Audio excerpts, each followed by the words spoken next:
Hi friends, நான் லக்ஷ்மி. இன்றைக்கி நம்ம ஒரு சூப்பரான ரெசிபி தான் பார்க்க போகிறோம். வெஜிடபிள் பாயா. ஆட்டுக்காலை வச்சு தான் நிறைய பேர் பாயா பண்ணுவாங்க. ஆனால் இந்த மாதிரி காய்கறிகள் வச்சு கூட நம்ம சூப்பரான பாயா ரெசிபி பண்ணலாம். இது இடியப்பம், ஆப்பம், பூரி, பணியாரம் இதுக்கெலாம் தொட்டு சாப்பிட்றதுக்கு ரொம்ப ஆப்டான ரெசிபிங்க. எப்படி செய்யலான்னு பார்க்குறதுக்கு முன்னாடி நம்மளோட கேஹெச்கியூடி சேனல் ரெசிபி சப்ஸ்கிரைப் பண்ணிக்கோங்க. பக்கத்தில் இருக்க பெல் ஐக்கானையும் கிளிக் பண்ணிக்கோங்க. ஃபஸ்ட்டு இதுக்கு ஒரு கடாயை நான் ஹீட் பண்ணிவிட்டு இதில் தாளிக்கிறதுக்கு 2 டேபிள் ஸ்பூன் அளவுக்கு எண்ணெய் சேர்த்துட்டு ஒரு பட்டை, 2 ஏலக்காய், 2 லவங்கம் சேர்த்துக்கோங்க. இது நல்லா பொரியணுங்க. பொரிஞ்சாதான் இந்த பாயாக்கான வாசனைகள் கிடைக்கும். அதனால் ஃபஸ்ட்டு நல்லா இதை பொரிய விட்டுருங்க. பொரிஞ்சதுக்கு அப்புறமா ஒரு பெரிய வெங்காயமாக இருந்துச்சுன்னா நல்லா ஒரு வெங்காயம் சேர்த்துக்கலாம். இல்லைன்னா மீடியம் சைஸ் வெங்காயம்னா 2 சேர்த்துக்கோங்க. இதை வெங்காயத்தை இதில் நம்ம ஆட் பண்ணதுக்கப்புறமா ஜஸ்ட்டு லேசாக ஒரு வதக்கு தாங்க வதக்கணும். இதில் வெங்காயம் தாங்க ரொம்ப முக்கியம். 4 பச்சை மிளகாய் நான் கீறிட்டு சேர்த்துருக்கேங்க. இதையும் லேஸ்ட்டாக ஒரு வதக்கிட்டு இஞ்சி பூண்டு பேஸ்ட்டு 1 டீஸ்பூன் சேர்த்துக்கோங்க. கம்ப்ளீட்டாக வெங்காயம் வதங்கணும்னு அவசியம் கிடையாதுங்க. இது தண்ணியில் நமக்கு வேகிறது தான் ரொம்ப முக்கியம்.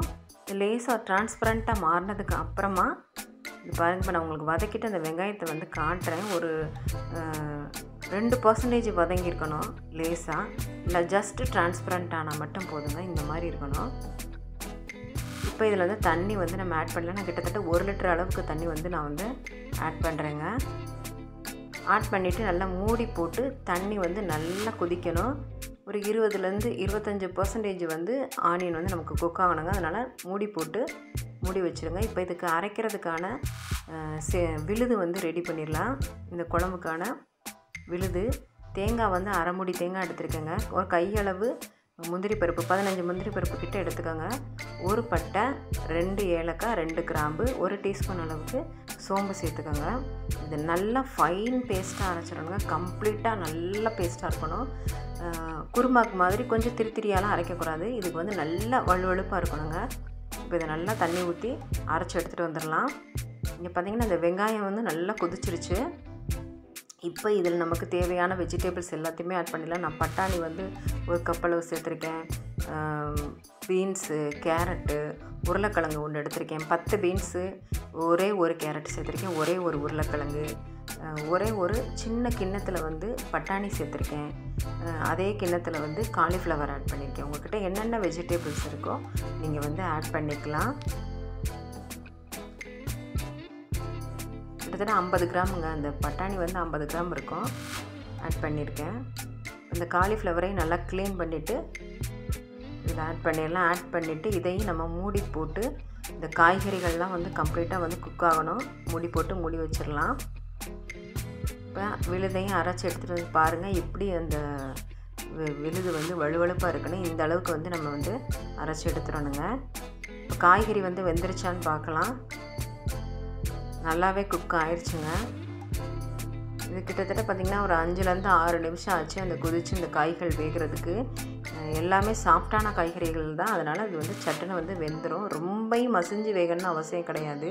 இப்போ இந்த நேரத்தில் உப்பு தேவையான அளவுக்கு உப்பு ஆட் பண்ணால் காய்கள் வெந்ததுக்கு அப்புறமாவே நீங்கள் உப்பு சேருங்க. ஏன்னா தண்ணி சுண்டி வரும்போது நமக்கு உப்பு ஜாஸ்தி ஆயிரும் காய்கறிகளில்.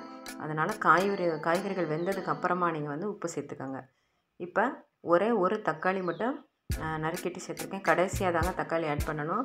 ஏன்னா முன்னாடியே போட்டிங்கன்னா இந்த பாயாக்கான கலர் சேஞ்ச் ஆகிரும். இந்த பாயா இந்த மாதிரி வெள்ளை கலரில் தான் நமக்கு கிடைக்கணும். இப்போ இந்த அரைச்சிட்டு வந்த விழுதையும் ஆட் பண்ணிவிட்டு ஒரு 2 நிமிஷம் மட்டும் கொதிச்சா போதுங்க. ஏன்னா தேங்காய் சேர்த்ததுக்கப்புறம் ரொம்ப நேரம் கொதிக்க விடக்கூடாது. ஒரு 2 நிமிஷம் மட்டும் மீடியம் ஃப்ளேம்லேயே வச்சு கொதிக்க விட்டுக்கோங்க. இப்போ இதில் கடைசியாக நம்ம நல்ல வாசனைக்காக கொத்தமல்லி இலைகளை நல்லா சுத்தம் பண்ணிவிட்டு பொடி பொடியாக நறுக்கிட்டு அதையும் சேர்த்துடலாம். சேர்த்துட்டு மூடி போட்டு ஒரு 2 நிமிஷம் மட்டும் கொதிக்க விட்டுட்டு இறக்கிற வேண்டியதான். ரொம்ப உண்மையிலே டேஸ்ட் அருமையாக வந்துருந்துச்சுங்க.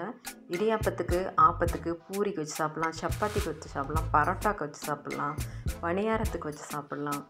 உண்மையிலே ரொம்ப அருமையாக இருந்துச்சுங்க. நீங்களும் செஞ்சு பார்த்துட்டு எப்படி இருந்துச்சுன்னு கமெண்ட் செக்ஷனில் மறக்காமல் சொல்லுங்கள் ஃப்ரெண்ட்ஸ். இந்த வீடியோ உங்களுக்கு பிடிச்சிருந்துச்சுன்னா நம்ம சேனலுக்கான சப்போர்ட்டையும் கொடுங்க. லைக் பட்டனையும் ப்ரெஸ் பண்ணி விட்டுருங்க. நீங்கள் கொடுக்குற ஒவ்வொரு லைக்கும் நாங்கள் அடுத்தடுத்து வீடியோ போடுறதுக்கான ஒரு மோட்டிவேஷனாக இருக்கும் ஃப்ரெண்ட்ஸ். பாருங்கள், வாசனையே உண்மையிலே அருமையாக வந்திருக்கு. டேஸ்ட்டும் ரொம்ப அருமையாக வந்துருந்துச்சு. நீங்களும் செஞ்சு பார்த்துட்டு கமெண்ட் செக்ஷனில் மறக்காமல் உங்கள் கமெண்ட்டை வந்து பதிவிடுங்க. தேங்க்யூ ஃபார் வாட்சிங் ஃப்ரெண்ட்ஸ்.